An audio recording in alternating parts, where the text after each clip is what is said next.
Beatrix had no bread. Do you know what she said? Let them eat cake. Who took the bomb? We're getting screwed, man. Every time we turn around, we're getting screwed. Oh, the revolution's going to be through podcasting for sure. That's the only way we talk. It's the little guys that take the brunt of everything. It's got to stop. Peasants, man. We're just peasants. Every one of us. You watch those old movies, you see the peasants in the background with the kings and queens walking around. We're those people. We're those people.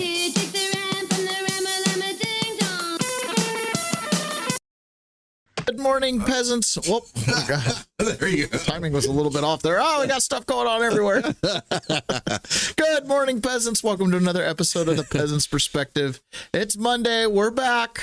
We're back. I know everybody's a little surprised because we were 7 minutes late, but, you know, it's Monday. Yep. Oh, man, this weekend was kind of it was a pleasant weekend for the most part. It rained around here, but it was just kind of a dour weekend because online it was all Charlie Kirk. Yeah. Which, you know, good man to remember. I've watched more Charlie Kirk clips this weekend than I've cared to think about. Well, you know, I have some friends in the family that are on weird sides of the Charlie Kirk thing, so I quit watching everything because it was too mentally challenging for me to tackle, honestly. That's kind of how I feel. It's like the debunk, you know?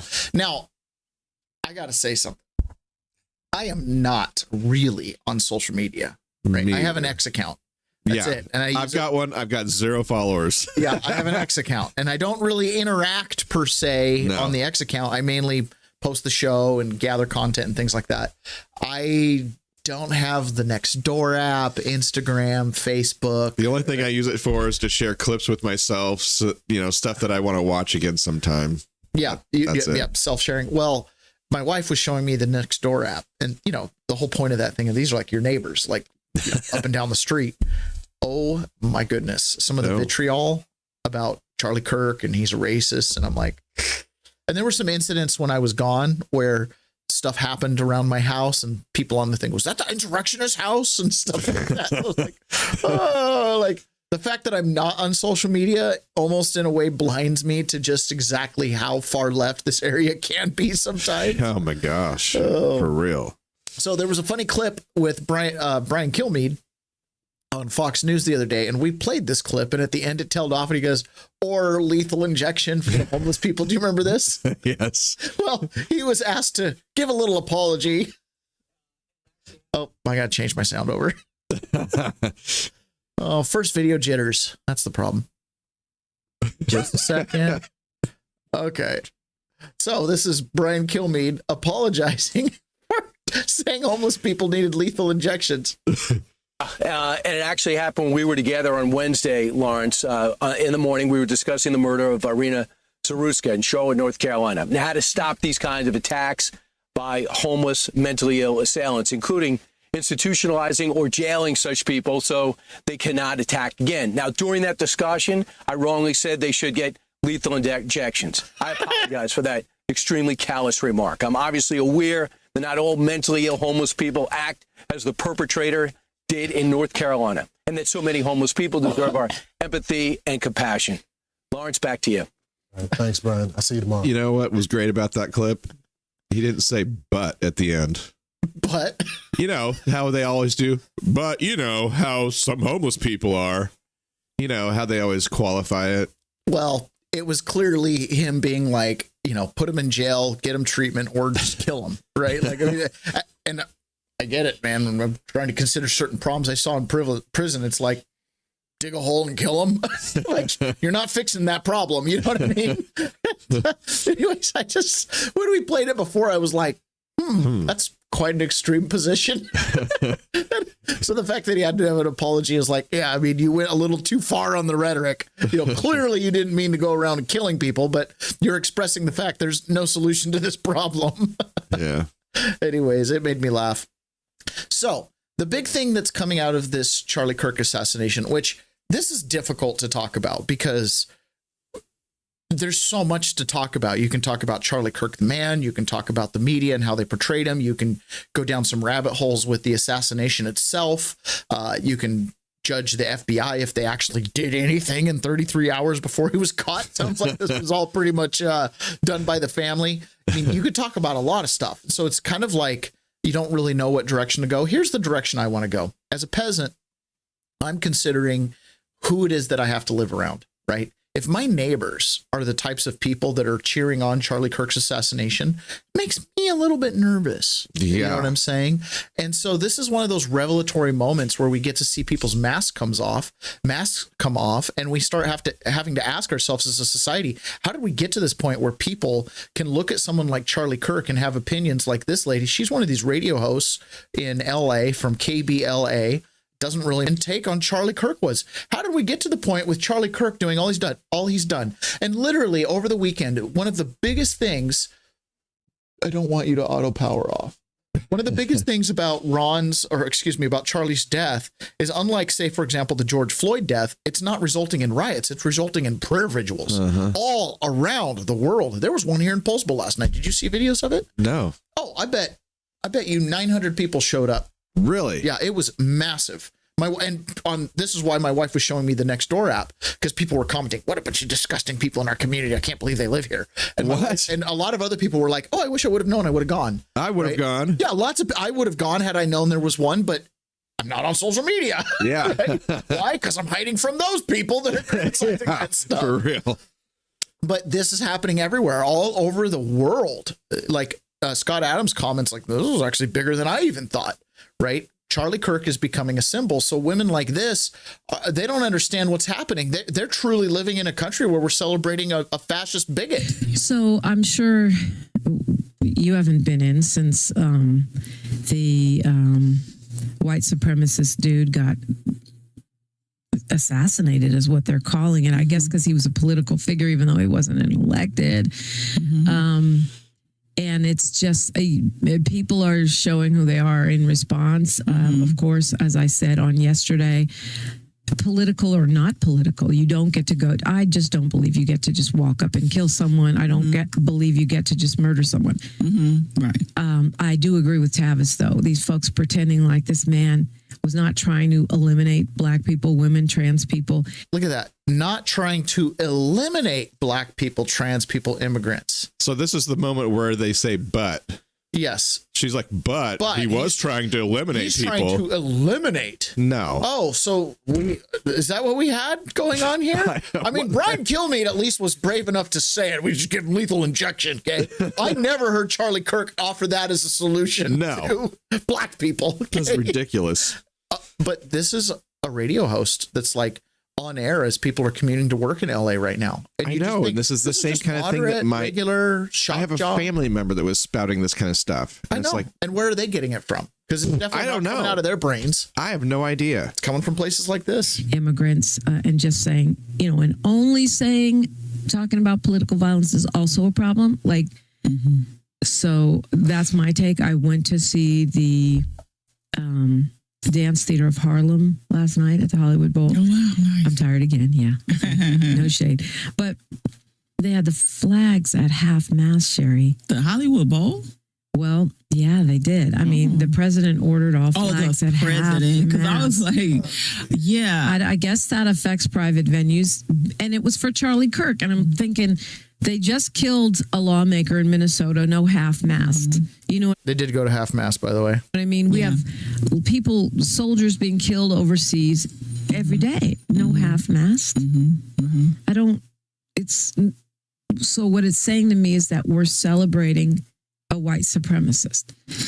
Not that I'm okay with him being murdered, but the fact that we're celebrating a white supremacist. What message are you sending to black people, to women, to trans people, Yeah. I mean, it's a bit complicated, right? Because when you think about who were his quote unquote fans, some people of color was his fans. Like they had a vigil out here. Well, F them too. Right. I mean, that's where I am. F them too. People of color. He's trying to eliminate them. Have you ever considered maybe he's not trying to eliminate them, and that's why he's attracting some people of color? Because when they actually listen to him, they don't feel threatened by Charlie Kirk? I'm on the subway in New York. How many white Charlie Kirks are with a suit? Oh my gosh. Yeah. Oh my goodness. The big teddy bear is going to get me. Scott Adams makes this point. He's like, what's really shocking about this Charlie Kirk thing is all these people. So, I mean, there's been a slew of people getting fired, which, by the way, if you're talking about the pendulum swinging, this was it. After January 6th, it was a bunch of J6ers getting fired and people that supported them and people that cheered on the J6 riot, blah, blah, blah. Well, guess what? It's your turn now, right? All these Democrats getting blown away. They're getting fired for supporting assassination. If you're dumb enough to support an assassination like this, you deserve to get fired. Right or left. At this point, it does not matter. It's the support of murder that's getting you. You know, I don't know where I went wrong. It was the support of murder. I don't know. Like, yeah, but it was justified. No, actually, murder's never justified. That's like the whole point of the premise. You know what I mean? So this is Scott Adams pointing out that one of the problems with, or one of the things that's really revelatory here is that all these people thought they lived in a world where it was okay to praise murder. There are numerous stories of teachers and people associated with schools of various types who are getting canceled, meaning fired, for saying horrible things about essentially being happy or saying it was justified that Charlie Kirk got assassinated. What do you think about that? That people are losing their jobs all over the place. Well, let me tell you the thing that is most shocking about that. The most shocking thing is that the people who spoke out that way believed they wouldn't get fired.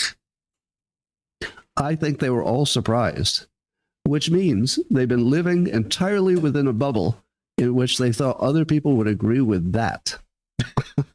Are you kidding me? Exactly. They thought they were in the bubble of reality where, let's say that Hitler was an American and he died. Would you feel bad about saying, thank God Hitler died? No, you wouldn't, because you would assume that almost every single person would agree with you. So it would be easy to say that.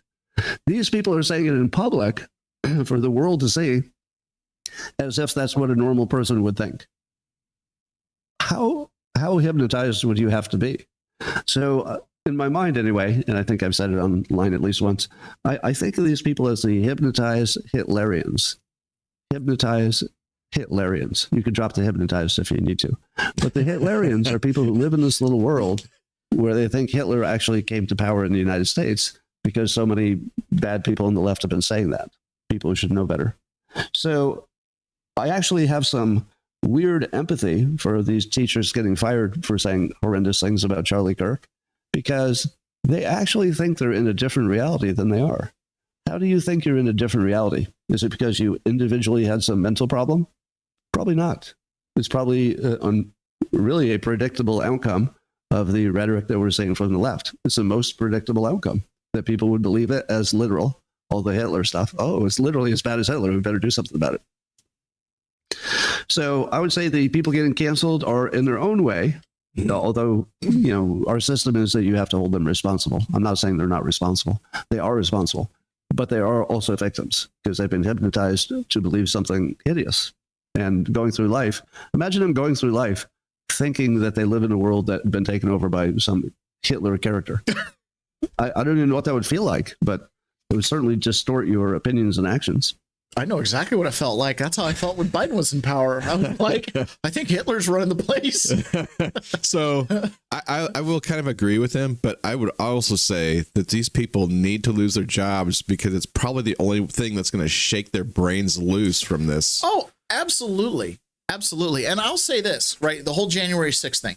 I took a hard look in the mirror. It was like, am I living in the air? Did I just help Hitler? Right. Or did I just, am I a patsy? Am I the baddies? Am I the baddie? Exactly. Right. Am I the insurrectionist? Took a hard look in the mirror, reassessed every piece of evidence that led me to the belief of where I was at. And honestly, one of the best things for my mental sanity was the fact we recorded the podcast because I had documented, here's a news clip, here's my assessment. Here's a news clip. Here's my assessment. Here's what they're feeding us. We're only as good as the information they're feeding us. This is what I have to determine. Here's my skepticism based on some other information over here, right? Oh, here's some election stuff. Oh, they're dismissing it on latches. Well, that doesn't address the underlying affidavits. It just addresses the timing of when they were submitted. You know what I mean? I'm like, that doesn't resolve the controversy that just says the process blocked substance from bringing forth the truth, right? Like what's happening to my screen? I don't know. Twitter just reset. Everything's white now. No, I got the white computer. I was on a dim computer. So anyways, that was one of the best things for me because I had documented proof like, hey, your opinion on Chaz Chop wasn't crazy. You know what I mean? Like you watched that happen. By the way, never heard what happened to the people who murdered. Nothing heard there. Nothing. You know? I know Enrique Ontario got 22 years, but I'm not sure the murderers at Chaz or Chop even got arrested. If they did, just never made the zeitgeist. Like, so I've been in New York for 5 days. Literally a couple, like a week and a half ago, this is what they're talking about Charlie Kirk. Charlie Kirk, this is my prime example of MAGA men operating in fear. He is the biggest titty baby on the planet. Last month, you just defined for us. Can we get a quick sidebar titty baby definition? Baby is a southern phrase, you know, with the baby on the boob that never weans. Okay, so Charlie Kirk is the biggest titty baby. He was in New York City a few weeks ago, and he put on his Twitter, that guy who's giving Taylor Swift unsolicited advice, he put, I've been in New York all weekend and I haven't felt safe once. And I'm like, I've been in New York for 5 days. I've ridden the subway. I've been all up and down. I haven't felt unsafe. Not one time, Charlie Kirk. But these men advertise their cowardice. What he did, that was a profile in cowardice. We should give him an award for that. That is the most pathetic thing. So, ma'am, you might feel just fine walking around New York because nobody knows you or cares about who you are. Charlie Kirk got shot in Utah. Of course he felt unsafe in New York. Of course he did. Do you not recognize the pressure that conservative pundits are under? No. And you know what I mean? Obviously. Like, clearly not. Oh, he's the biggest titty baby. No, you know what? The fact of the matter is, you guys have been out there talking like this, acting like he's Hitler, and everybody who pays attention to him is Hitler. The guy got shot over this. And you know where this stuff breeds more than anything? My wife sent me this, believe it or not. This comes from Larry Sweckert. This is a Twitter thread we're going to follow here. So he says this. He said, I had a fascinating talk with my son, who is both in med tech for a big company, but is also a very plugged in gamer. He is a single male who knows quite well the inner workings of the Reddit 4chan. Above all, he is in the male culture group 20 to 40. This is something that I think you should pay attention to, right? Those of you that are out there that have kids that are kind of in this millennial category, and I know a lot of our listeners fall into that camp, right? You've got to be aware of what they're doing online. They live in a different world than we did growing up. I didn't have chat rooms. They existed, but they, you know, it was like the AOL dial-up chat stuff. Like it's not my thing. Right. But the idea of like communicating with my classmates on a sub channel on Discord or something like that, this didn't happen. You passed a note, right? And there was a lot of reality checks that would happen all the time. What's going on with these chat rooms, Reddit, 4chan, 8chan, is they're completely unmonitored.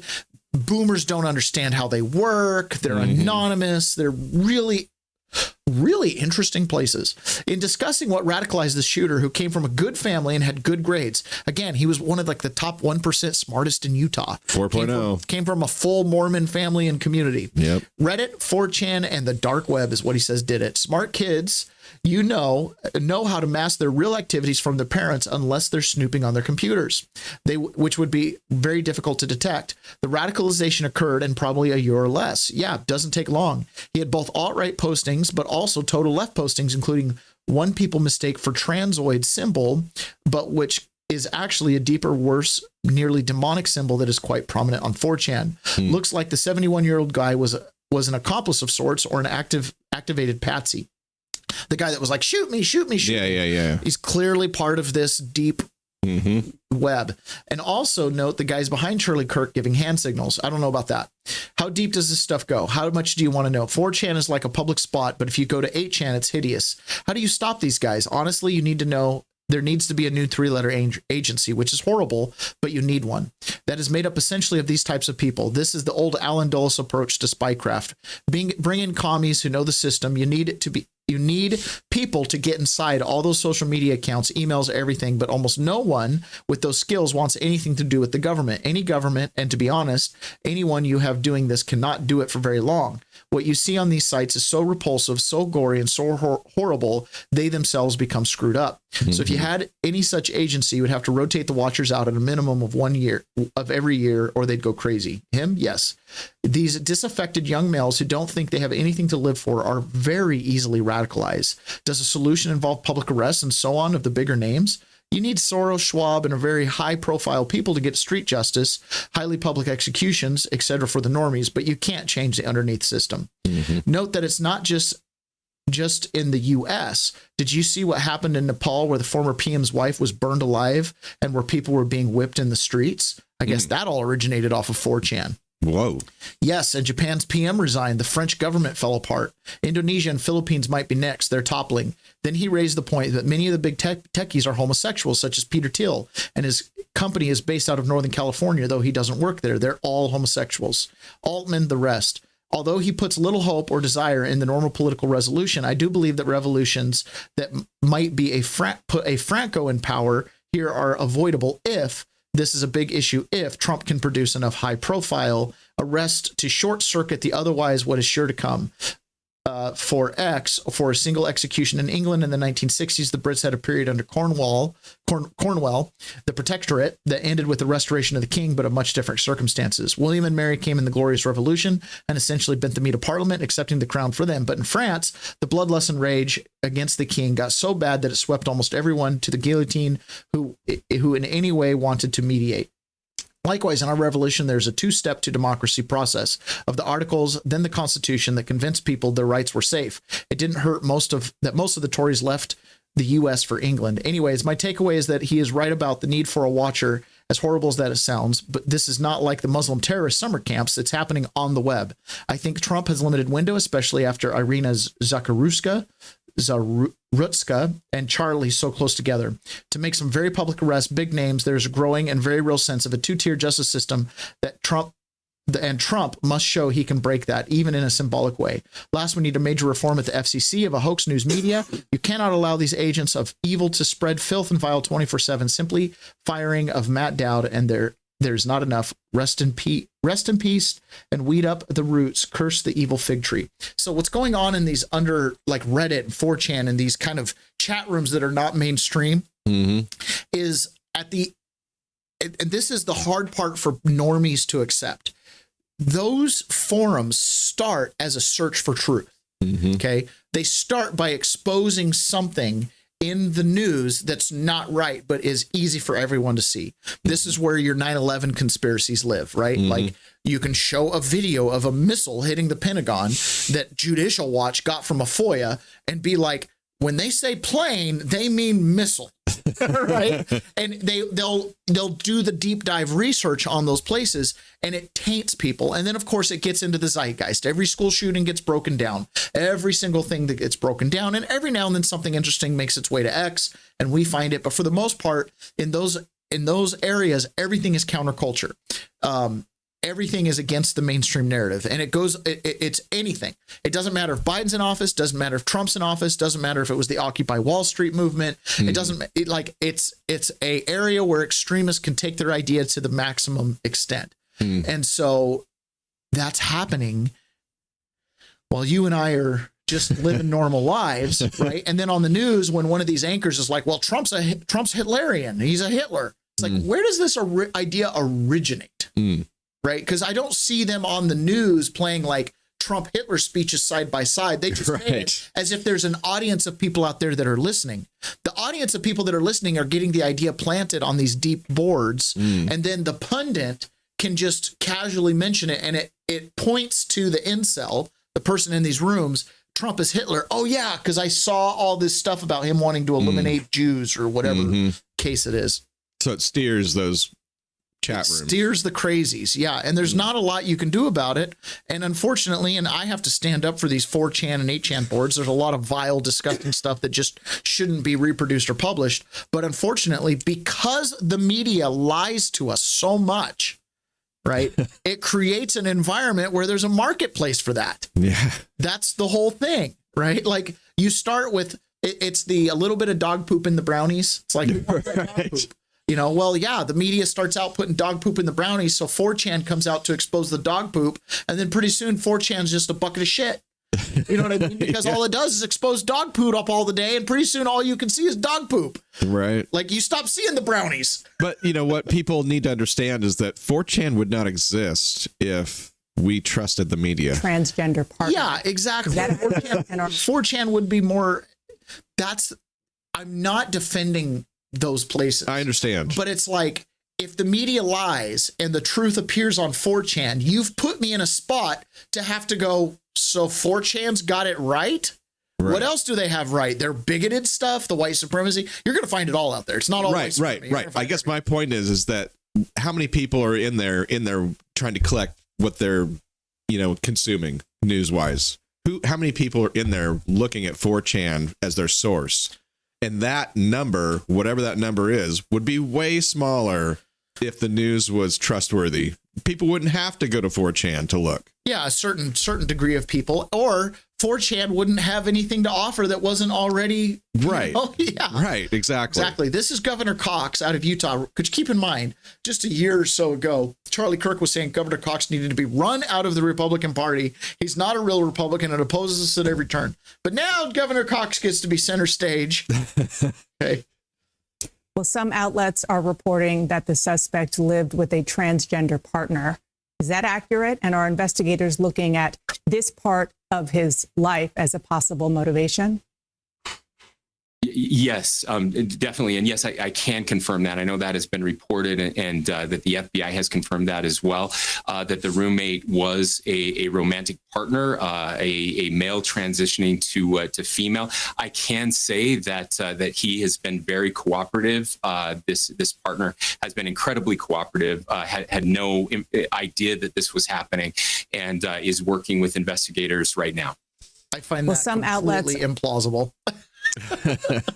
He had no idea this was happening. Right. Yeah. We'll see. So the shooter, right, there's kind of, I saw a clip with Bill Maher where he's like, oh, can't believe anything. And first we heard he was MAGA. It's not MAGA. First we heard he was Republican, not Republican. And he goes through the list of all the lies that have been debunked. So then when it was Ben Shapiro was like, well, he's transgender adjacent because he's good this girl. We don't know that. Nothing we know about the shooter has panned out to be right. You don't know anything. And it's like, this is why they told you he was MAGA. This is why he told you he was a Republican. This is why they told you he was active in church, was so that all those things would be debunked. So when you got down to the truth that he's living with a transgender and he's queer, they could just lump it in. Who knows? I mean, we don't know anything about the shooter. And Ben Shapiro's sitting there going, yeah, when everything the news says gets debunked and then the news tells the truth, you can then just go and go, it could be debunked too. Yeah. And we don't know anything. This is the part of the PSYOP is flooding the zone with, in fact, it was Barack Obama himself who mentioned this. You flood the zone with fluff and stuff that's not relevant, and it sucks the oxygen out of what is real. Yeah. Okay? And that's what they've done here. So it's like, yeah, this guy, your first impression that this was probably a transgender shooter was right. Transgender adjacent, clearly. So this is Devin Nunes on with Maria Bartolomo, because now the focus on the right is changing. This is the good news that's coming out of this tragedy, is the emphasis is starting to be, no, we got to go after the speech. We have to go after the ideology and the people who promote it and where it's promoted and where it's being funded from. So this is where Devin Nunes is describing just that. The funding for all these riots and street violence, everything from the Tesla protests to the 2020 protests, all of that funding is funneled through the same sources. And while Antifa was allowed to roam free, burning down buildings, going into blue cities, creating chaos, and the FBI did nothing about it. And so I think what you see, Kash Patel, the new director of the FBI, as we know, there's so much to clean up, so much history here. But at the end of the day, if you look at what's happened, that the radical left in this country have been trying to kill conservatives now for going on 8 years. Steve Scalise, my former colleague, a Republican leader, many others, could have been gunned down on that baseball field. Thankfully, he was saved, but still today he carries those injuries with him. President Trump was killed, was nearly shot at twice, nearly killed. And finally they got Charlie Kirk. This violence has to end. It's the political left. I think it's total nonsense when you hear now these politicians that are coming out saying, "Oh, well, we gotta lower down the rhetoric." The rhetoric was done by my former colleagues in Congress. Yeah. It was also done and supported by a very sophisticated organization. Many people say Soros, but it's not just Soros who helps to organize this. Soros works in conjunction with the Democratic National Committee and other foundations to support these radical groups across the country that has led to this unprecedented historical violence. Oh, right. And what you really have, I think this is just my summation of it. And then you have the 1960s radicals that saw this quasi work in the 1960s. They are now running this country, running the radical left. And it's now resulted in people getting assassinated. It's turned into nothing but a death cult. And Cash and the FBI, they have a lot of work cut out for them to try to get to the bottom of, as Cash always said, you got to follow the money. How do you like that? This is the radicals in the 1960s who saw this kind of work. This is the Nancy Pelosi's, the Bidens, the Schumers. They saw it kind of work pre-internet. They saw it kind of work, right? Elijah Cummings, like this old crew that had been around. Like they became congressmen in the 70s and 80s. They were 20s in the 60s. They saw it kind of work. So they've been pumping it and pumping it and pumping it. But guess what? It's just like Dr. Frankenstein. Your monster's gone a little too far. Now you funded the Weather Underground. You know what I mean?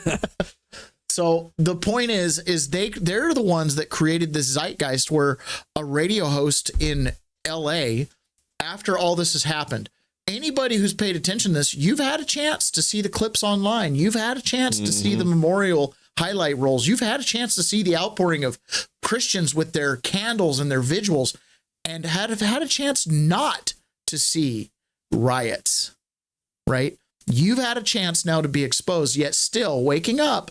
That radio host is like, well, he's a racist. Why are we doing?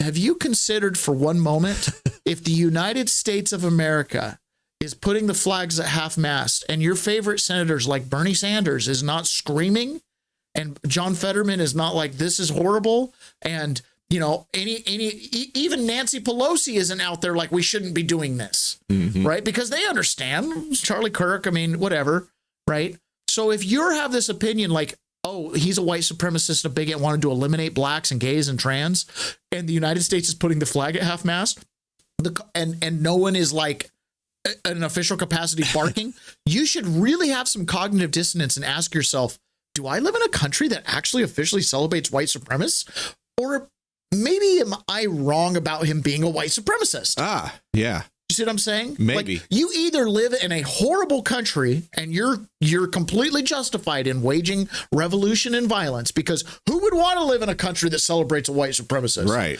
Or you're wrong. Good chance. Good chance the latter is correct. Okay. That is the problem. Elon Musk, richest man in the world, actually was just overtaken for richest man in the world. So this is first loser, richest man in the world. Elon Musk. He's being portaled in, right, via the streaming to this huge rally in England that had well close to or over 1 million people show up. Some news outlets are like, there's about 110,000 people. And another news outlet is like, based on the helicopter, like, it looks like about 3 million people. Whoa. Okay. White people with flags pulled up in the street, huge rally. Elon Musk was zoomed in, and this is what he had to say. And then you see how much violence there's on the left, with our friend Charlie Kirk getting murdered in cold blood this week, and people on the left celebrating it openly. The left is the party of murder and celebrating murder. I mean, let that sink in for a minute. That's who we're dealing with here. And then you see how much violence there's on the left, with our friend Charlie Kirk getting murdered in cold blood this week. It replayed. And people on the left There's violence celebrating on the left. it And they're celebrating it, and they're denying that they ever even called for violence ever. Here's Jasmine Crockett acting like she's never heard of this. That your policies are bad. I can say you're a criminal because you have been found guilty of 34 convictions. Like, I can say all these things because they are true. That's not even just free speech. These are just facts. So don't get mad that I speak the truth and I speak facts. But I literally have never said anything to invoke violence. And I challenge somebody to go and find a clip of it. You know, what's funny is people did look for clips of her invoking violence. Yeah. And she has a couple where people have invoked violence and she's nodded her head. But I didn't see any where she specifically invoked violence. But the thing is, Jasmine Crockett is actually very smart. If you go look at some of her old footage back before she became kind of this version of Jasmine Crockett. What happened? This is pandering. This is playing to the crowd and the Gen Z and the Black brothers. This is something else. She's actually pretty intelligent. Okay. Which is why it's kind of like she's dangerous. That makes her dangerous. Because she can simultaneously, you go look at her old clips and you're like, this is a law school educated, smart lady. And now she's pulling But stuff as somebody who understands history, when I see ICE, I see slave patrols. Now, I never lived through the slave patrol period. But if you know the history of policing in this country, then you understand that they were born out of slave patrols. As a patriotic American, I can tell you that to eliminate slavery, we're willing to pay up to and including death and civil war. Right? It's that important to end slavery. Okay? That's a completely fair American thing to say. Ending slavery is worth violence and civil war. Okay. Because why? Because we did it, but we did it in the past. Okay. So when she's like, when I see ICE, I see slave patrols. Well, the imagery of that is, well, we gotta stop that because I'm an American, dang it, Abraham Lincoln. Yeah. In the tradition of Abraham Lincoln, I must eliminate ICE because they're slavers. Oh, wait a second. Hold on. You've just made a comparison that made it really easy for me to jump to a violent solution. Problem is, ICE are not slavers. Okay? They're bouncers. That's what you're looking at. You're looking at the club bouncers. Okay? Yeah. If you're not over 18, you can't stay here. Which, by the way, goes to this concept of due process. If I'm trying to get into a nightclub and I'm not over 18, what is the due process that they owe me? Can I see your ID? Right? That's the due process. Like, hey, you look young, but I'm going to give you due process. The same process I give to everyone.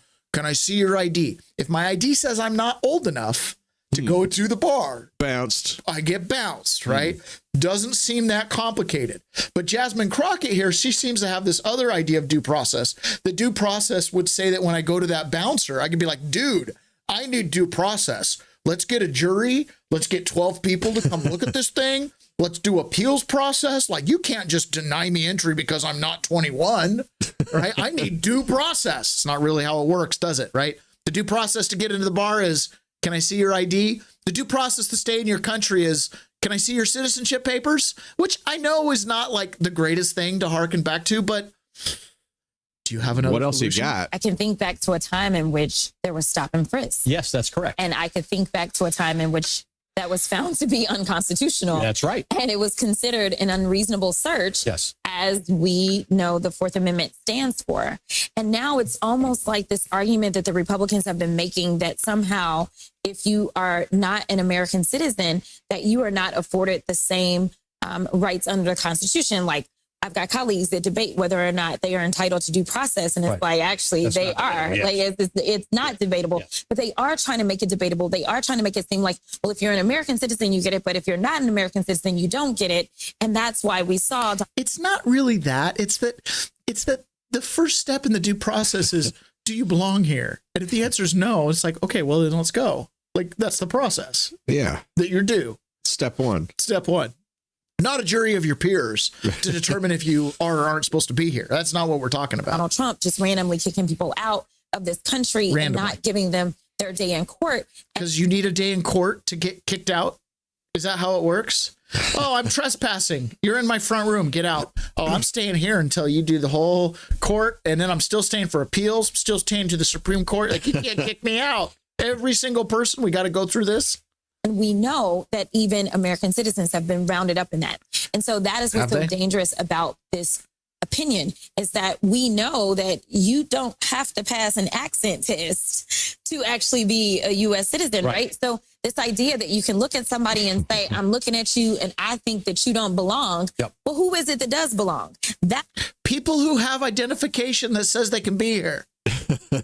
That's who can belong, Jasmine. That's my question, because it seems like they are all about making sure if you don't have any melanin or very little, that's what it is. Look like is this fear mongering that black people are going to be deported? I mean, I get if they're like from Haiti or Ivory Coast, but I mean, are they worried that you're going to be deported from like Georgia to Alabama? Like, what's the fear here? I don't know. And you can't look at somebody and know whether or not they are a U.S. citizen. Right. So why is it okay for ICE to then go out and see somebody and look at them or hear them and say whether or not they're a U.S. citizen? Well, they don't. They give them due process and say, can I see your ID? Like, that's the due process. Like, that's the moment that you get a chance to wage your case if you're a citizen or not. To the extent that they are, in my opinion, violating their constitutional rights. Oh, jeez. Okay. I thought the Constitution applied to citizens. I'm super confused now. Is it just a worldwide application? Ron, you're like, you said this woman was smart? I don't get it. I don't know. This is what we're up against, man. You got 4chan fomenting revolution from beneath, and you got politicians like this that conflate this concept of due process. I know, but so many of them do it that we have a population that believes it. Listen, man, you cannot hold the politicians who spout this rhetoric responsible for what people think. Nancy Pelosi just explained this. People don't have any intention of saying something that's going to lead to something dangerous, but we cannot take responsibility for the minds that are out there and how they hear it. Other Democrats are quickly calling for gun control before we have the full picture. Yeah. But, you know, I mean, take all the guns away. I mean, if we tell you to shoot the president, we don't mean to shoot the president. I can't take responsibility for how you interpret that. Just because we said there were slavers running around, I didn't mean for you to go out and do what logically you would do to stop slavery. You know what I mean? I know I called Trump Hitler, and, you know, the debate for every middle schooler is, would you kill Hitler when he was a baby if you could do time travel? And the answer is supposed to be yes, right? Yes. So if Trump's Hitler, could you take him out? You might be a hero. You know the crazy thing about John Wilkes Booth, who shot Abraham Lincoln? He genuinely thought he'd be a hero. He thought he'd been memorialized. Oh. He genuinely thought. He wrote his little letters. He thought the Confederacy would rise, that they would, you know, this would be the end of the Union, that this would be like, you know, he hadn't really cognized the whole end of the Civil War and, you know, that whole thing yet. He really thought he'd be a hero. So he was gaslit to the gills as well. Yeah, just like Luigi Mangione and just like Tyler Robinson. They're gaslit to the gills thinking this somehow makes him a hero, that it's a good thing. I guarantee you, Tyler Robinson is sitting in solitary confinement, because he'll sit in solitary for a little bit. He's probably super confused. Thinking about things going, what happened? I thought Governor Cox would be happy. Now, here's the thing. Again, as a peasant, I'm always trying to point this out and internalize this a little bit. The crazy comes from the right and the left. It doesn't matter if you go far to the right or you go far to the left. You end up with an authoritarian dictator, right? Communist, far right, far left, fascist, far left, Christian ultranationalist. You're going to end up with a boot on my neck. You're going to tell me how to live, what to believe, what to think. I don't like that. I'm going to say something a little controversial now, too. Sure. The real lunatic is whoever does your... Whoops. How about, do we even know if he fired the fatal shot? Tyler? Right. Bro, it's the same thing with Crook. We know Crook shot Trump. That's all we know. We know a Robinson shot Trump, right? Right. Who knows? Could have been Tyler, could have been Susan, could have been some other operative. Yes. Well, remember, you know, the gun was on the roof, but then it was in the bushes, and then, you know what I mean? Gun was on the roof, was in the bushes. It's one type of gun. It has a stock, or it has a barrel that can be taken off. No, it doesn't have a barrel that can be taken off. Right. You know, it's in a box, it's in a towel. There's enough funny business with the details that it's very likely. You also have gentlemen who were clearly used as distractions to position themselves to allegedly be the shooter. I mean, it was enough that they were being arrested as if they were the shooter. So something, and then played the part for a moment. Right. So those kind of people are there to give other people time, cover, and to create, confusion and cover for other people. Tyler could have been cover. Right. He could have been a complete patsy, and the question boils down to did you pull the trigger? Exactly. Yeah, I don't know. Here's the thing, and I've thought a lot about this. Charlie's gone. Yeah. He's gone. So how we believe it as a people is kind of what drives the story. I know, but this is why I'm saying it, because the focus of our conversation has been so far this morning that, Tyler. Well, maybe. Oh, yeah, no, totally. Yeah, who knows? And here's the thing. There's crazy from the left and the right. These are Democrats calling Senator Mullen, these are Democrats calling Nancy Mace. Dad, there's going to be some swear words. No, everybody out there, it's going to be rough for about 35 seconds. It's going to be rough. Dumb cunt. Who's you killer, bro? I just think that you're a hypocritical, lying, old sack of shit. The real lunatic is whoever does your hair and makeup, mama. Nancy Mace, you are a fucking disgusting human being. You are fucking disgusting, you fucking bitch. Whoa. Hey, cunt, can you choke on a bag of dicks? Thanks. Dumb bitch, it's me again. I'm going to keep leaving messages, too. Because guess what? You have to listen to me, you dumb bitch. I hope you die. I hope you kill yourself. I'm just trying to harass you at this point, bitch. Fuck you, bitch. Okay, so those are Democrats calling Nancy Mace. Excuse me. Those are Democrats calling Nancy Mace's office. Nancy Mace, yeah, real. I pray your family is really doesn't like Nancy Mace. Now she's a Republican, so those are allegedly Republican haters. Now this is a Democrat playing his voicemail full of presumably Republicans. Too bad he wasn't killed in Iraq. I pray to God some good old MAGA boy blows your mother brains out. Whoa. We have most of the guns, and you won't find very many Democrats at the shooting ranges. We know what we are doing, and we can eliminate like you, no problem. So the Democrats are the ones who are causing all the problems in this country. I would spend the rest of my life in federal prison to make America great again by eliminating somebody like you. I pray for your violent, bloody, anguishing death. I pray your family is by the illegal aliens you coddle. Maybe we'll have another shooter in this country somewhere, whether it be in Salem, Massachusetts, or Washington. That'll put a bullet in his head. Maybe his wife will get shot in the head, or maybe one of his kids. Is this clip almost over? Oh, jeez. Yeah, I play those two things, okay, because it was a little bit of a spat. Who gets more hate? Well, listen, there's crazies on both sides. Yeah, apparently. Right, and that's the thing. When people are like, well, it's all coming from this side or it's all coming from that side. Well, if you listen to my voicemail, you think it's all coming from the left. If you listen to their voicemail, you think it's all coming from the right. But it's pretty ugly. There's a lot of ugly getting spewed everywhere. This is weak people with weak hearts, with weak reasoning faculties that are jumping to the conclusion that violence is the answer. Right. Right. It's not really the answer. Not at all. And Donald Trump spent quite a bit of time on Fox and Friends on Saturday morning. And he had this to say about where the right and left, because they both have radicals, they both have the fringe, but there is a key difference between the far right and the far left. And this is where people on the right don't cognize their radicalness, because they believe, and I believe they're accurate, that the radicals on the right dissipate and go away with an increase in law and order. Whereas the people on the left, their objective is to create chaos. The people become radical on the right as a result of chaos. Radicals on the right as well. We have radicals on the left. People are watching all of these videos and cheering. Some people are cheering that Charlie was killed. How do we fix this country? How do we come back together? I'll tell you something that's going to get me in trouble, but I couldn't care less. The radicals on the right oftentimes are radical because they don't want to see crime. They don't want to see crime. Worried about the border.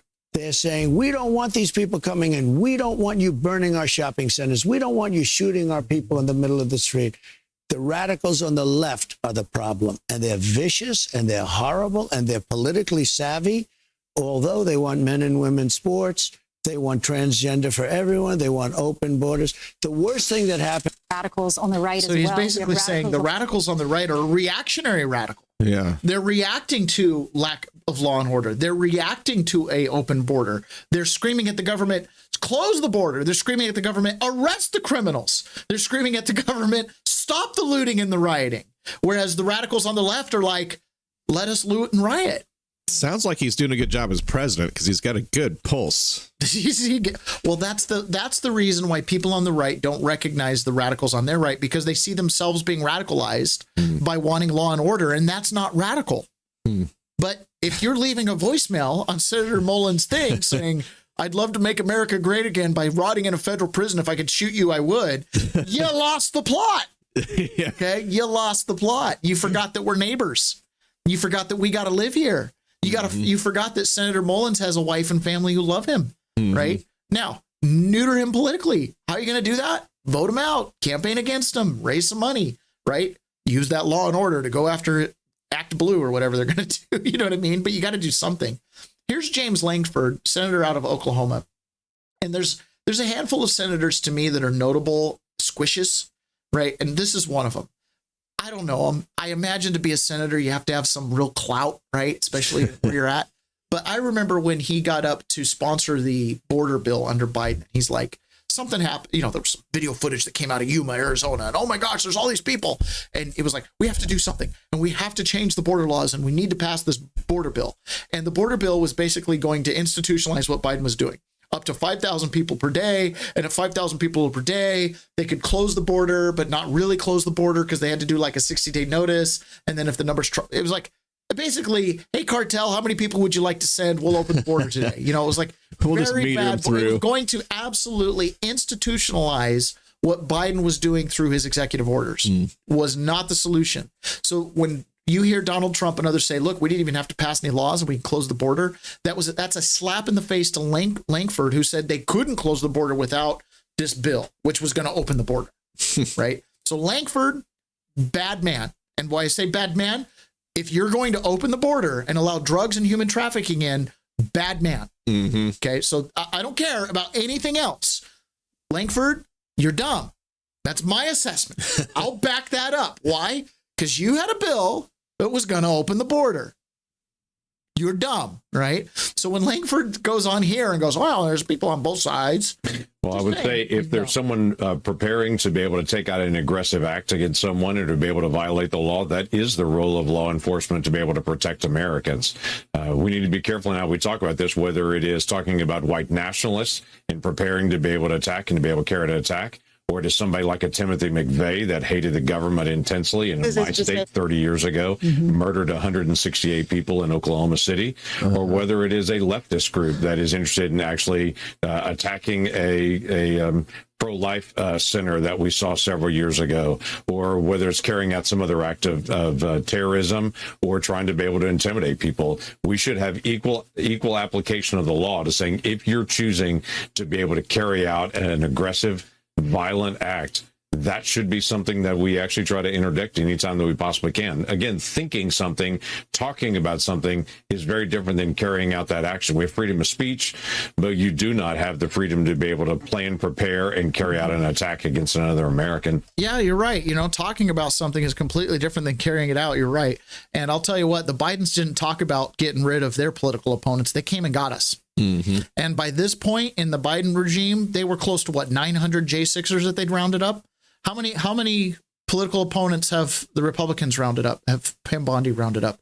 Have they made any arrests at all of anybody who's been accused of anything at all whatsoever? Even people that we believe deserve to be arrested. I mean, I understand they got some pedophiles and some gang members off the street, and you know, kudos to you. Biden did that too.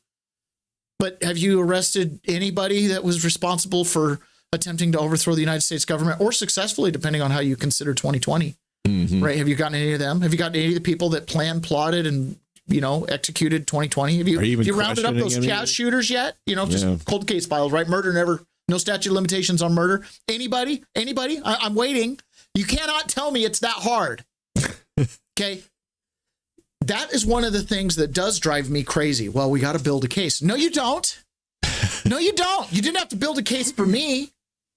You didn't have to do it for me. You didn't have to do it for my friends. You could indict a ham sandwich. You joke about it all the time. Well, indictments just indict a ham sandwich. Yeah, so indict some sandwiches. And let's get them to provide the spread, right? I understand how the game works. What are you waiting for? Well, we got to make sure these cases are solid. No, you don't. No, you don't. You got 3 years before you get to trial. Just arrest him. Just arrest Adam Schiff on felonious mopery. You'll figure the rest out as we go. Felonious mopery. Yeah, you're arrested for felonious mopery. Well, I'm not guilty of felonious mopery. Oh, well, let's throw some tax evasion on there. Is that a thing? Why not? Why not? They can make picketing, parading in a restricted area. Felonious mopery. Let's do it. You know what I mean? Like dereliction of duty. I don't know, man. Find something. Acting under color of law. I saw someone that posted that they could get these guys on wire fraud. You know, it was like, seriously, these guys have all committed wire fraud. And he like had all these examples of it. He's like, you could wrap these guys. It was like, give an example. You know, you got Adam Schiff in like 1,000 years because of wire fraud, because he got into a microphone when he was not wearing his congressional pin and said lies. That's actually wire fraud. You know, again, the way that Atlas Shrugged describes it, we got a lot to get everybody. So use them. Again, the Republicans are upset and become radicalized because they want law and order. They wanted to be left alone and you couldn't leave them alone, and now they're upset. And Scott Adams is pointing out that this actually does kind of work in our favor, right? This is a way, this Charlie Kirk situation has woken up the right, and it's explained to us we have more power than we think. And it feels that way on the political right. They always had the power. They always had the ability. They just didn't have a big enough reason that we would all act in unison. Now we have it. And everybody sees it, everybody feels it, and we are working as one. Now, it doesn't mean it's perfectly coordinated. You know, the world's a messy place, but all the energy is moving in the right direction, and people are looking for guidance to make sure they're moving in the right place. They're checking in with people, they're talking to people, they're influencing people who need to be influenced. And more important than any of that, I'm sorry, nephew, South Africa, can you close your ears for a minute? Dad, you too. All right, thanks. We don't give a fuck what people think about us right now. And that is freedom. That's true. The Republicans are past caring if you call us Nazis. Republicans are past caring if you call us bigots, xenophobes. Because you know what? You were wrong. You were wrong about Charlie Kirk. You were wrong about me. You were wrong about everybody else. You haven't been right. You've been wrong about yourself. We haven't produced a Hitler yet. Okay. And there are some white supremacists out there that are very disappointed, right? For all the talk of having a white supremacist running the country, he keeps appointing gay men, and he keeps, you know what I mean? Like, and he keeps doing good things for the black community. It's just enraging. You know, I thought we were getting Hitler, and instead we've got something else.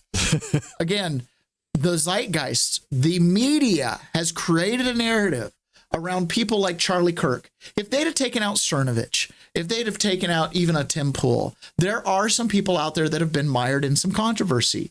What Charlie Kirk was he was a staunch Christian who then had very good debate skills and could make his debate with reason and logic. And he became the guiltless man, the unimpeachable person. That is why they feared him. If they'd have taken out other right-wing influence, people would be like, okay, all right, you know, it wasn't perfect. Not Charlie. Charlie was different. But yet you still have people. So this is now, again, one Charlie's dead. Now there's 1,000 Charlies coming up. Here's someone on a college campus. He's got a sign out for says nobody should be killed over opinions. Right? That's his sign. He's now basically filling in for Charlie Kirk. He wants to talk to people. And here's a woman out walking her dog. And this, again, the zeitgeist, how dangerous is this? Is that what you think Charlie Kirk was? Is just the sum of opinions? I think he was killed while he was on a college campus at a table like this, espousing his opinions, and he was killed for it. But see, he's not just a guy that just has opinions. He's a guy that influenced people to put a pedophile, a rapist, a man that sexually assaults women, a racist man, a bigotous man. Yeah, he influenced people with his opinions. Yeah. I would disagree with you on all of those things, but it doesn't matter. You can disagree. Yeah. So she's talking about Donald Trump, by the way. Okay. Pedophile. Okay. Racist bigot. Yeah. So Charlie Kirk influenced people with his opinions. You know, and that helped put that man in office. And so do you think Charlie should have been killed? It's not about nobody should be killed. I'm not sad that he was killed at all. Okay, that's fine. You know, but I think that your question is misleading because he's not, the sum of Charlie Kirk is not just some guy with opinions. He is some guy with opinions. He's some guy with opinions that use those opinions. But they're popular opinions. To get Their popular opinions. Who is dismantling our Constitution, who is removing people's rights. I fundamentally disagree. Kidnapping people. Name me one right that he's removed. One right? Yes. One right that Donald Trump has removed. Well, let's talk about civil liberties and the fact that they're kidnapping people off the street. One right that Trump has removed. Every president has deported people. That's not a right. You don't have a right to come to this country illegally. Name one right.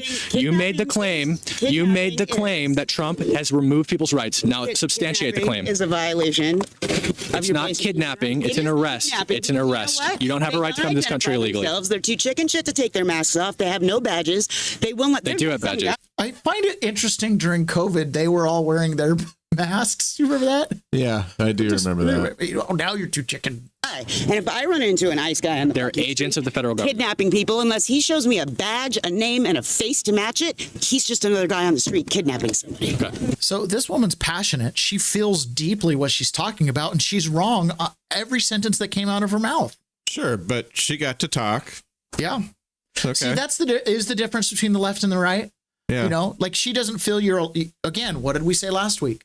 Republicans think Democrats are good people with bad ideas. Exactly. Democrats think that Republicans are bad people, and from that bad core of who you are, espouse these opinions like we're all created equal, or meritocracy, or, you know, freedom of speech and opinion and association. Like those are bad ideas that come from your bad, idiotic core. Right? There's a complete difference. But you get to use them all. Yeah. Pardon me while I borrow your rights to say nonsense like the president's a pedophile. Gosh, imagine waking up in a country truly believing that the president of the United States is a pedophile. And unfortunately, with the Epstein thing, there are a lot of people who believe that. It's insanity, right? Imagine waking up in a country believing the president is guilty of 34 felonies. Well, I guess technically, but if 34 felonies is... I guess I want some, you know, can we get some to go around? Can we flip the script? Like you're not a real American unless you have a felony. You know, I bet Black America would love that. I love how these 34 felonies get thrown around like it's 34 assaults or something. Right. Like it's 34 bookkeeping entries that a CPA and an attorney did downstream from Donald Trump so many levels. Who cares? Right. Who cares? This is exactly how we knew they were going to be used when they were pinned on him. And we were all like, these are the most bullshit felonies on the planet. Yeah. So Donald Trump posted this on his Truth Social page.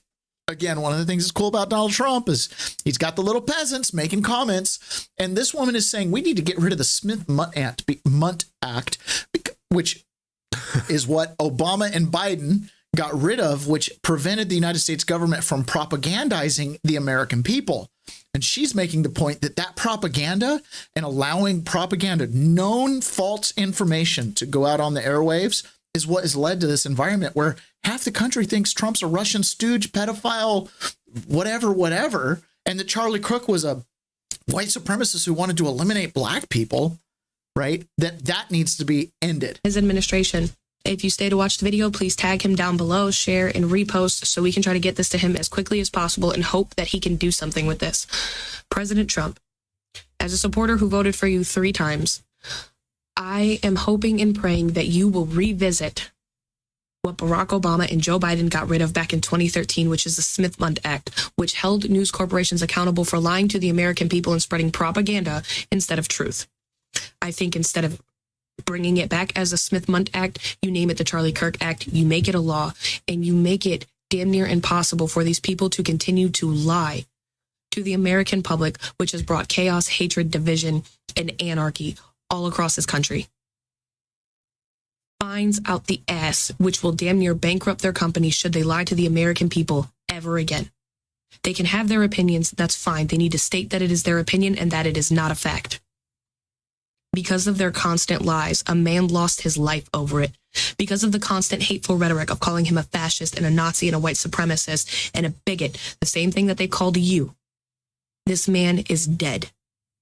I think this would be a great legacy for him to have a law named after him to force journalists to finally start telling the truth and having the integrity that they have lacked for over a decade. I hope that this gets to you. I hope that you think about it and that you pass it into law. Because we are on a dangerous path right now with the constant lies and the propaganda. And that doesn't end just at news journalists. It needs to go to content creators who consistently spread lies and propaganda and half-truths across the internet. This needs to end, and people need to start being held accountable for baseless claims over absolute abysmal things. It needs to end. So please, if you have it in your heart to have the time to do this, get this in front of Congress, get this passed as a law, and start holding these news corporations, be they right, left, or center, accountable for their behavior. Now, Trump also posted that he thinks that licenses need to be pulled from CBS, ABC, whatever things. And he's mentioned that before, but truly, getting rid of or restoring the Smith-Mundt Act would go a long ways, I believe. The propagandizing of the American people is a problem. Mm-hmm. I love that Trump will post little videos like that. Like, that's just someone's TikTok opinion video. And it's like, oh, yeah, I got it. Let me just blast it out to my 1 billion followers. It's pretty impressive. Oh. I think if he were to pull licenses, the optics of that would be very bad. So, you know what I mean? Here's the problem. You said the word optics. Yeah. The politics of this wouldn't be good. Well, of course, that's the catch-all. Don't do what you're about to do. The politics, the optics. This is about winning, and this is about losing. The optics. So imagine the left being like, I don't know, man, the optics of killing Charlie could be bad. No, I don't know. The optics of killing Trump could be bad. No, because they're beyond the calculations of optics. I understand. They're to the calculations of we have to win. I understand. So if we're calculating, we have to just have good optics. But how do you win if you just completely take all the news away? Doesn't that look a little bit... You become the thing you hate. Exactly. My propaganda for your propaganda. Yes, No, exactly. Totally. Yeah, no, completely. And that, to me, is worse. But that's the problem here, right? In a historical context, pull out 1,000 years. Mm-hmm. Are we living in a moment that we're going to look back on and we're going to go, we had a philosopher king, right? The system was broken. It cannot heal itself. It's evilly designed. Intelligent design, a system leads to freedom and sovereignty. Evil design, a system leads to subjugation and taxation and debt by slavery or some other means. The system is an evil design. Yeah, right? I agree. It leads to subjugation of one form or another. It's not what our founders intended. You're not transacting in gold and silver. The Cobber's Clause has been expanded to cover things like anything you're doing, anything and everything. There are some fundamental things that have happened that make what you and I believe we're living in, that we call the United States of America, something different. It leads to subjugation and slavery. It has an evil design, unlike the intelligent design at its inception. I just want you to imagine this for a second. I mean, we already don't have newsprint. Newsprint's gone. Yeah. So all we have is terrestrial radio and TV. And if all of those channels on TV, MSNBC, Fox, blah, blah, blah, CNN, if all those channels are to, I mean, who doesn't lose their license? They're all guilty. The peasant's perspective. So if the president, doesn't matter if it's Trump or Biden, comes along and says, well, all the news media out there is untrustworthy. They've all been spreading lies. They all need to lose their licenses. And now there's no media. Except for the internet, which is completely controlled by the CIA. So it's the nature. Freedom of speech is an inherent right. I understand. I have the inherent right to speak. So I don't require a license to cover the news or talk about the news. Correct. The fact that they have a license gives them an aura of authority and clout. I understand. And I'm not saying they shouldn't lose their license. I think they should all lose their licenses. And I do too. Never be a license issued ever for anything like this. I do too. I believe they all should lose their license. All of them should be thrown off air. But can you imagine the chaos that would ensue if you had a bunch of news organizations that didn't exist? Yeah, they called it the at least now era in the South, when one side lost and another side win. They called it the Reconstruction era. Sure. Okay? They called it, what was it called in France when they finally kind of settled out? Like, yeah, this is one of those moments where. So what if the only channel that you have to watch is the Xi Jinping channel? What if that's the only channel of news? No, you'll always have the peasant's perspective. We'll be there for them. I understand. That's my point. You can't just you're saying that if we get rid of all the licenses, what do you have left? And I'll be like, exactly. A democratized ecosystem where nobody can say, well, I have a license, so trust me. No, don't trust any of us. Take us on merit, right? Who's batting 100? Who gets the stories right? Steven Crowder was just saying this. He's like, he's got these 6 stories he's broken where the media said he was a liar, liar, liar, pants on fire. And he's like, I'm 6 for 6. Sure. Okay. That right there, that scorecard means Steven Crowder has more credibility than CNN. I understand. So why does CNN have a license to tell us the truth? I understand what you're saying. But if all of a sudden one day there is no news media, and so nobody's watching nothing, you still have a whole country full of people that are completely effed up in the heads and think something completely different. And they have no compass at all now. But see, and nobody talking to them at all. Without the licensing, a crazy person can't be put in charge of that organization. Okay. If it's just democratized, yes, there will be crazy voices, but they won't be lent any credibility, so it'll be on the merit of their argument. And what's happening now is you could watch Scott Jennings on CNN destroy these people on the merit of their argument. Oh, I know. They wouldn't even be on those shows I if know. it was all based on merit. I know. And we could destroy them again based on merit again, but that won't solve the problem of having 100 million people that want to kill you, and they all believe that President Trump took away all the media. And no, now, but what I'm saying is the beginning of that. The media with the license is the one who can say Russiagate, Russiagate, Russiagate. Sure. Or Hitler, Hitler, Hitler. Sure. If you take away the license, yes, CNN can say Hitler, Hitler, Hitler, but their voice carries the same weight as my voice because they don't have a license that gives them some bona fides. I understand, Taylor. Are we arguing around the same point? Almost. Okay. But the difference is that, okay, look at this thing that like Jasmine Crockett's pushing, you know, talking the way she's talking about Charlie Kirk and President Trump. That will continue. It just won't be with a license. And now, you know, you're going to be talking in this internet echo chamber with 1 million of Jasmine Crockett's because all of these people are going to get to talk with no license. 4chan. Sure. So who's guiding who anywhere to anywhere safe? Nobody's going to even know where to look. So that's at least the thing. now With the current media environment, we all know they're liars and we can talk about them directly as if they're liars. But if they're gone, who's the liar? 5 million people? I think that is the point, is their voice wouldn't rise. Okay. Without the license propping them up, okay, they would be equivalent to 4chan. Yep, there's a screamer out there. So they'd go straight to action because they wouldn't have a voice. They would just go straight to lighting shit on fire. Well, the thing is, though, is the people that are propping it up are getting paid to do it. The people that are going straight to action aren't getting paid, okay, but they're being led along. If there's no one leading them along they're leading them along by virtue of the license instead of by virtue of the argument. What I hear you saying is that if the licenses are all pulled, all this rot decay would just fizzle out. Yeah, so you don't have 4chaners going, see, CNN says he's Hitler, so now I'm taking it to the next step and the next step, because they're going light. If CNN says he's Hitler, but CNN doesn't have any more clout than Peasants' perspective, they're just like, well, it diffuses it and democratizes it, and then the marketplace of ideas takes over.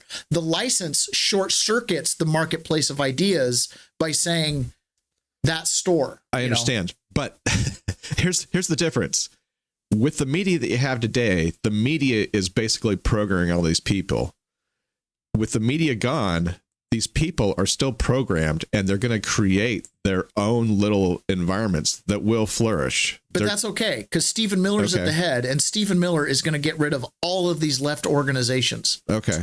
Where the left calls people enemies of the Republic, calls them fascists, says they're Nazis, says they're evil, says they have to be removed, and then prints their addresses. What do you think they're trying to do?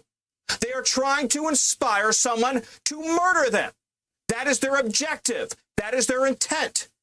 And when you see online, Sean, as we've seen for the last few days, tape after tape after tape of federal workers, bureaucrats, staffers in the Pentagon, educators, professors, healthcare workers, nurses, celebrating the assassination of Charlie Kirk, these are radicalized people. There is a domestic terrorism movement in this country.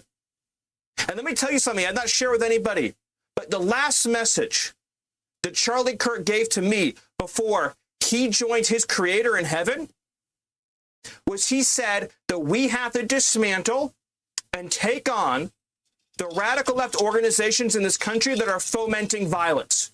That was the last message that he sent me before that assassin stole him from all of us. And we are going to do that under President Trump's leadership. I don't care how. It could be a RICO charge, a conspiracy charge, conspiracy against the United States, insurrection. But we are going to do what it takes to dismantle the organizations and the entities that are fomenting riots, that are doxing, that are trying to inspire terrorism, and that are committing acts of wanton violence. It has to stop. And my message is to all of the domestic terrorists in this country spreading this evil hate. You want us to live in fear? We will not live in fear, but you will live in exile. Exile.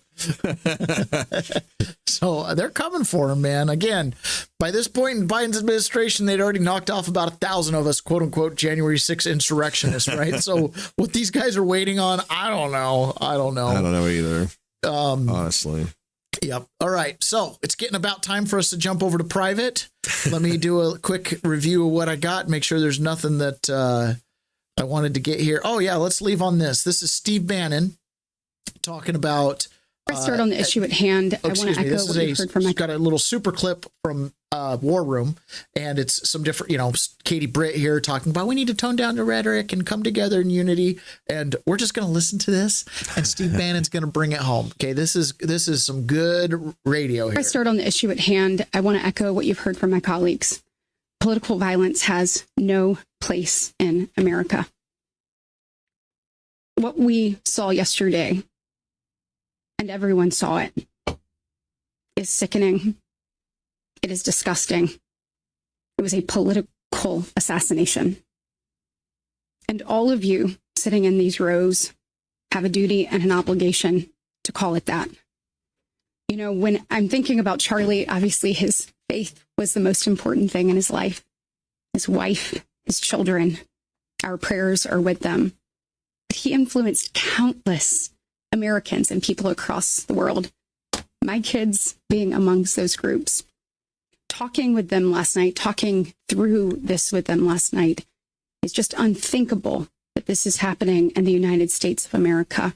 And so the time for unity, the time for peace, it is now. They may not be the majority, but the louder voices in our politics are, of course, engaging in blame for one another and ratcheting up the rhetoric rather than ratcheting it down, talking about the radical lunatic left and that left is evil and the left is this and that, while ignoring the fact that, of course, violence has played out across the political spectrum in recent years, whether you count the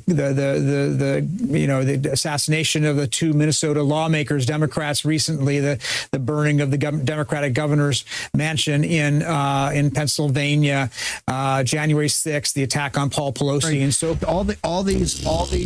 Hey, baby, that's what they got. What? I had other people like Baker today calling me. It's Walz. The guy was a Walz appointee. And we still don't know all the facts about Shapiro, the setting on fire. That's the example they got. You've been killing people time and time and time again. These transgender radicals. And Katie Bird, we're not calling for political violence. We've never called for political violence. We're calling for actually people in charge to have a whole of government. You did a good job on the J6 Patriots, 1,000 of them.